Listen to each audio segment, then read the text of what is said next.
Hey, what's going on, everyone? My name is Brandon Keith Avery, creator of Just My Opinion, And I'm Malcolm Toussaint. and we're here with you today for our spoiler-filled review of The Wolf of Wall Street, directed by Martin Scorsese. And if you didn't hear me, I did say spoiler-filled review. So, if you haven't seen The Wolf of Wall Street yet and you do not want to be spoiled, I strongly suggest you turn the video off now and come back later, or if you just don't care. So, here we are, The Wolf of Wall Street spoilers, and I just want to ask you straight off, did you have any expectations coming in? I didn't have too many. I didn't know too much about the film. But once I found out Scorsese was directing it, I knew it had to be pretty epic. Or close to it. Yeah, all he does is epic. I've been actually looking forward to this for a long time. The movie is 3 hours long. I'll just say right off the bat, well, no, I won't say that yet, but the movie is 3 hours long. I was reading a few articles a few months ago on how he turned in a 3-hour script to the studio. They wanted him to trim some down, and there was little, arguments and, heated debates going back and forth, how he wants to put his passion project out and they want to slim that down. And I kind of would say the studio probably should have won their way with this. I did love, my general first impressions of the movie. I loved it. Except for one, I have one small complaint, but I want to tell you that at the very end. How did you feel about it? I mean, I loved it. Like, it was, like I said, I didn't have a high expectation going into it at first, but I knew Scorsese was directing it, so it was going to be, at least decent. And, so after you found out Scorsese was directing it, before you walked in, did you have high expectations then, and did they meet your expectations? Yeah, it pretty much met my expectations. So I'm cool with it. So what it's about, if you don't know, is a true story of stockbroker Jordan Belfort, and was it New York?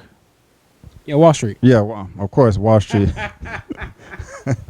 I can't believe I said that. But yeah, Jordan Belfort, playing by Leonardo DiCaprio. He's a stockbroker, and it's just a story of how he started from the bottom, rose to the top, and fell all the way back down. This is a hard R movie. If you are sensitive to a lot of nudity and strong sexual content and drug use, this is not the film for you. I also heard that they had an NC-17 rating, and they had to trim it down to R. So, I want to know what they trimmed, because it's pretty hardcore. It's already hard. It's pretty hardcore enough. I mean, there are a lot of drugs. Lots of drugs. They probably could have a lot of sex. A lot of prostitution. And more drugs. Yeah, and money and even more drugs. And even at the beginning of the film, and I want to talk about how it started out. I loved it. Immediately grabs your attention.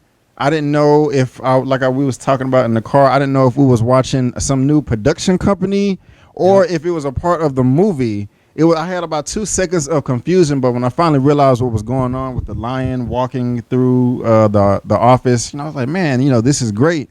And they just kind of gave you a real quick crash course of what Wall Street is. And then it slowed down for a little bit, and we got a nice cameo from Matthew McConaughey. Mm-hmm. And, the movie slowed down right there. And you just had a nice one-on-one conversation with McConaughey and DiCaprio, or Jordan Belfort, on what Wall Street is and, just what their life is. It fit well within the movie, but also gave the audience and set them up with what the tone of the film would be. And, it paid off. What you think? Yeah, I mean, it was that was a pretty good cameo, and it did fit the movie quite well.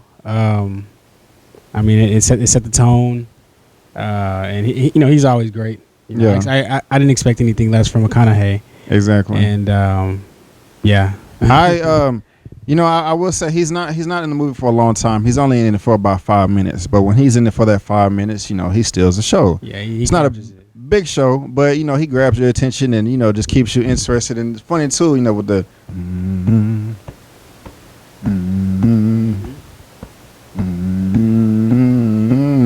what was the sounds they were making?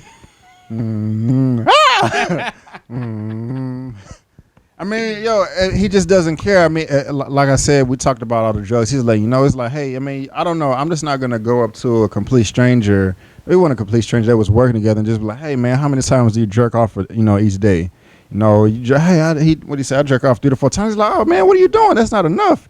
This job is stressful. You need to be relaxed. You need to jerk at least twice a day. I try to get it after breakfast, after lunch. It helps you dial. He pulled out Coke. I can't believe it was in the middle of a restaurant. He had a Coke vial, about this big, and just pulled it out in the restaurant. Was like, yeah, this is what I hit, every day. It wakes me up in the morning. And I mean, it's just that bold. I want to ask you a question though. Something we didn't talk about is when Belfort was given his intro in the beginning. How was he hitting that? He had, I'm assuming it was cocaine. He had it on the woman's ass because the ass was up in there while he was slapping it.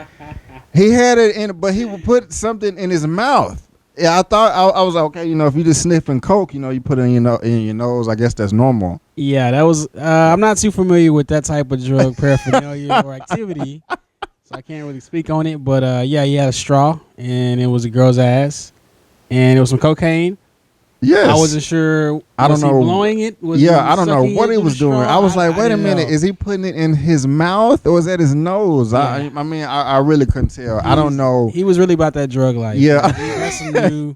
When you go to that level of drug usage, it's like you didn't go too far. Yeah, and he didn't overdose. I don't even think he came close. Well, he kind of came close, and we'll get to that later.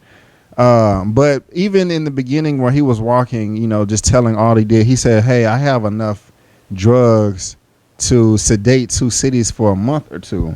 And I was like, haha, I'm sure, you do it big, but I didn't think he did it that big.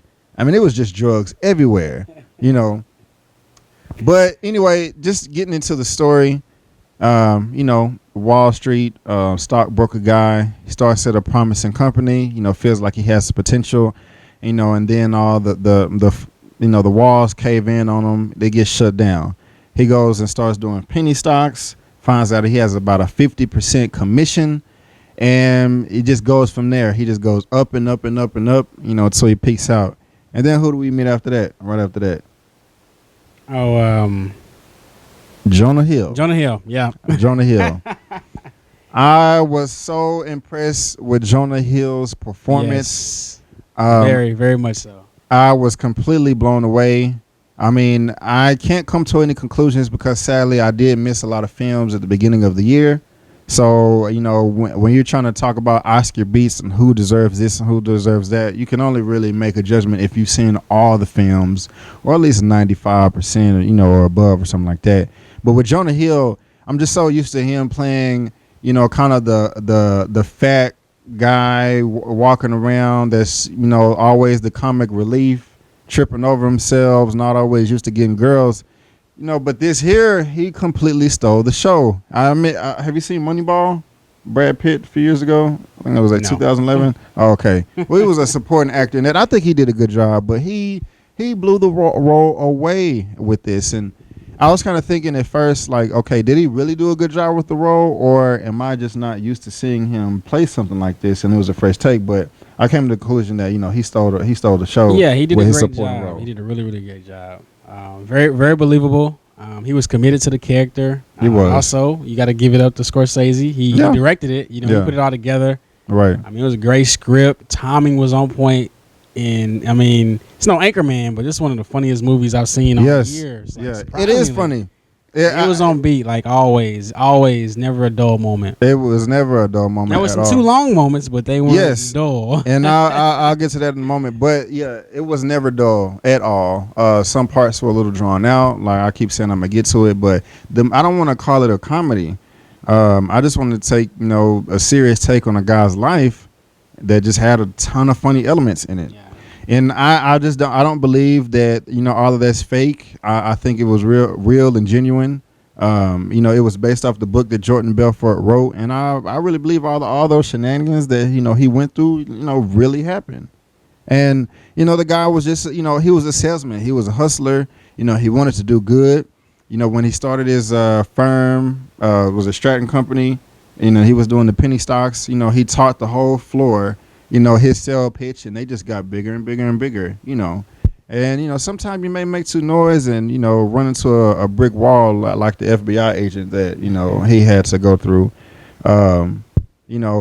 Based off a true story, it's just kind of unfortunate that, in his demise, just, how it fell apart, because just a little mistake by leaving a napkin on a table, or just something like that. I don't know, but Yeah, I mean, it was like that's how you got caught, but you knew it was gonna happen, even eventually. But the movie was just so epic, like it really didn't take that much away from it. I think. I mean, you were like really, that's how you got caught, but he was gonna get caught anyway. Right. He was gonna go down. It was just how, and he did. I mean, that wasn't like a slight, finding the napkin.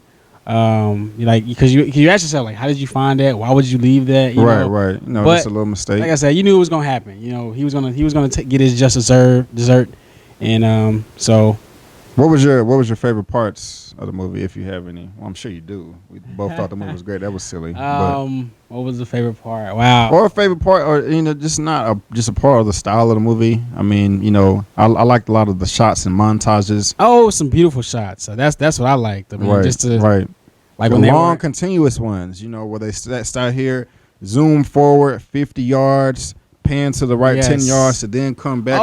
In the office, the office, like the camera going over the office, just seeing the chaos of just that. I mean, it was nuts. I want to work there. I mean, I want to work there too. I mean, my goodness, that was the best job in the world. I mean, everybody blowing everybody. I'm joking, but I'm also serious, because that is what happened in the movie. I mean, they were living it up. A dangerous life, but they were doing it. And I mean, they were wolves. He was the big wolf. He taught them how to do it, and they did it. I mean, right. I mean, they did what they want when they wanted to do it. If you try to tell them what to do, I mean, when shit gonna get done. I mean, they were just too powerful. Too much for their own good, and I don't know. I mean, my only complaint in the entire movie was like it was 3 hours. It did not need to be 3 hours long. I think it might have been like 3:05, but who counted? Yeah, I mean, maybe I think like 2:59, but the movie was 3 hours long.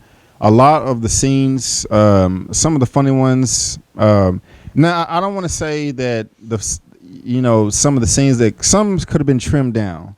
Definitely. Yeah. Some scenes we didn't need at all. It didn't necessarily add more to the story, but it didn't convolute it, and it was still all cohesive. They just could have trimmed it down a little bit. Yeah. And that's what the studio wanted, and I understand it from their point of view. I mean, the longer a movie is, the less people are going to go see it. Like my younger brother, if he finds out this movie is 3 hours, he is not going to go see the movie. Yeah. And I'm sure there's a whole other demographic out there that just don't want to see 3 hour movies, and so that's less money at the box office. Another thing, the longer a movie is, the less times you can show it, in a day at a particular theater. So that's less sales as well. You spread it over the country, just domestically, the 35 to 4,000 theaters, you want a return on it too, not just making it. I mean, that's the main point. They want a return on their investment. So, but at the same time, Scorsese, that's his baby. He put his blood, sweat, and tears into the project. He wants to put it out there, for the people to see, with no red tape, nothing like that. But, that is my only complaint. With the film, is that it was 3 hours long. Like the scene, I know I'm babbling here. The scene where he was waking up in bed and his wife was throwing water on his face. Yeah, it was a couple of those scenes. That was not necessary. But I mean, also they had to show it was a book. Okay, so I respect. It's going to be a long. Right. I expect it to be a long movie. Right. So they had to create the build up and show the tension. Because I was a little worried for a second, so I understand what he was doing, but it still could have been like I say like 20 minutes shorter. True. They could have trimmed the edges of some of the scenes. It was a little bit of fat. Like something that was really funny was what the ludes. I haven't never even heard of that drug, but it's crazy how I'm sidestepping here. How much he just knew his body when he had to go overseas. And he's like, what? I'm not gonna make this flight. If I take my drugs the right way, then I will be able to sleep through this hour-long flight across the world. I mean, he was an addict. He was I'm gonna sniff this amount of coke at this time, and I'm gonna shoot up 3 hours later. Then have 3 more beers at this time. Then take 2 loots, smoke a little bit of weed. I'm like, my goodness, he had it mapped out, like literally. I don't understand that, and he didn't kick the bucket, but Yeah. it's just amazing. But there were, like we was talking about at the beginning, there were a lot of sex, a lot of drugs, a lot of partying. There were and it was put together beautifully with montages, high and low. But there were, we didn't need all of them. I mean, we knew that they had a lot of women and fucked a lot of prostitutes and did a lot of drugs. The $2 million bachelor party in Vegas, that topped it off right there. So when they're doing it again on the plane, and the scene where he woke up because he called the pilot the N-word, per Jonah Hill, was it Donnie? They had him tied up. We didn't necessarily need to see that. That would have been a nice addition on the Blu-ray DVD release. The Scorsese's director's cut. But they could have trimmed off, it could have been 2 hours and 35 minutes easily, but it's just no big deal. Do you have any favorite characters? Like, if you had to pick, who's your favorite? I mean, I love Jonah Hill. Yeah, I love him by far. He took the show. Yeah. He's my favorite character too. Leonardo killed it. Like, oh yeah, he killed it. Like his okay, so we talk about the long scenes when he's doing those speeches. Yeah, in front of the office, right. I don't mind because he's so intense. You're right. But it was a touching moment. The lady at the beginning, they gave her the $10,000 for cutting her hair, and then at the end, he's like, "Hey, I asked for that $5,000 advance." He wrote her the check for the $25,000. I felt that moment. I was like, okay, these people are they're not just your employees. They're your extended family. Outside your immediate family. I mean, he actually cares about these people.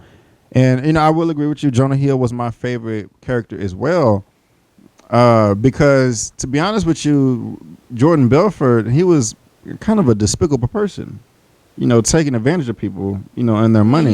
He was a normal, shark, corporate shark. Well, I mean, there may be a lot of despicable sharks out there, but I'm just saying, if you're knowingly just taking advantage of people. At the beginning with Matthew McConaughey, that's what the setup was. They're just letting you know what their mindset was, what to expect throughout the whole movie, how he was going to live his life. That kind of set it up. So I knew what to expect. And as far as, all the so many prostitutes and so much sex, so much drugs, it just made his life real. Yeah, it made it real to me. So. My least favorite character, I liked her until the end of the movie, was his wife.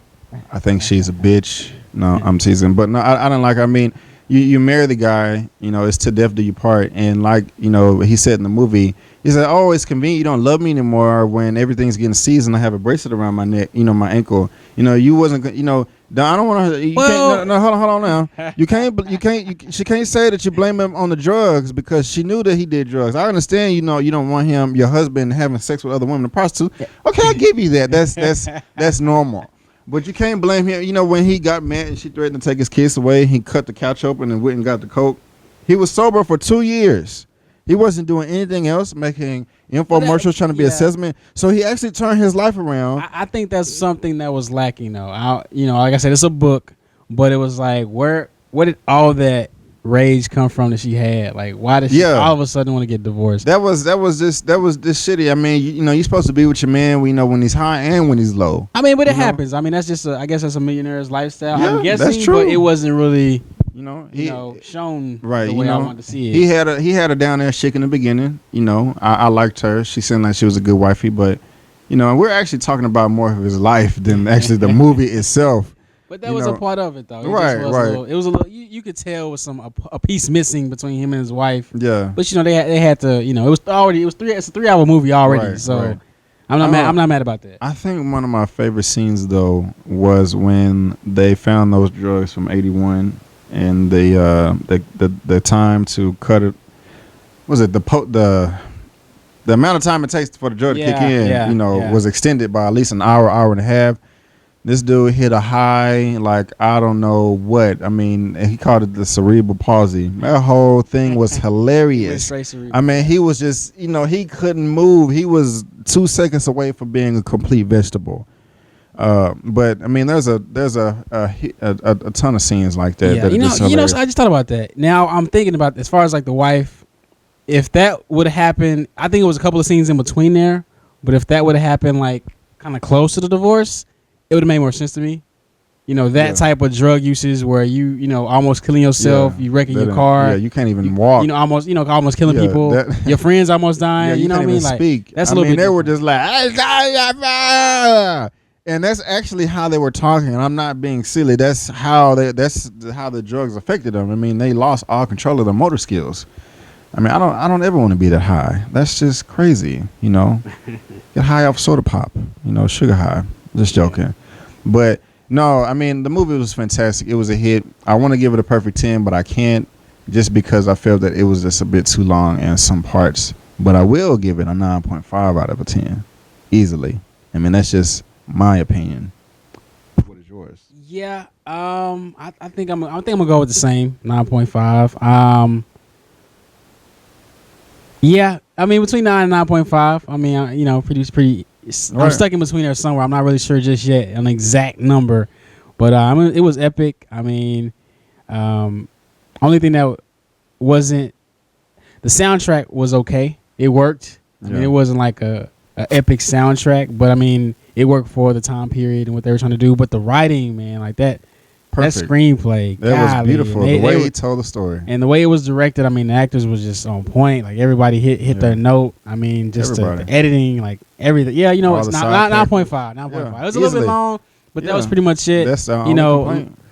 The wife, like why is it so urgent that she gets a divorce? But whatever, it's not the big of a deal. You know, he shouldn't have punched her either. But, you know, that was kind of messed up. But yeah, it was easy 9.5. Yeah, and why would you swing whatever you swung at the window when your little 3-4-year-old little daughter's in there? That was pretty stupid. But you know, wasn't he on drugs? No, when he was he was on drugs. Yeah, when he was on drugs. No, when he was trying to back out the car, she broke the glass. Why would you do that when your baby? Well, I mean. So you're gonna reach in through some glass and then pull your baby out? That's not a good idea at all. I mean, you're like almost died 3 times in 10 seconds. But anyway, the movie was real good. I mean, this is Scorsese. All he does is give us high quality entertainment like Hugo, Shutter Island, Goodfellas, Raging Bull, Taxi Driver. I mean, Casino. The list goes on. He's a guy in the industry. Nobody else could pull off a 3-hour movie with the studio like that. Like no, like Scorsese.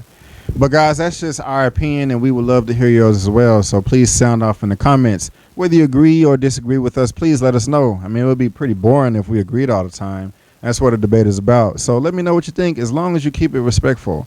You can always find me online at Instagram and Twitter at JustMyOpinion84. You can subscribe here, like the video, give us that thumbs up, or you can find me on Facebook at Brandon Keith Avery.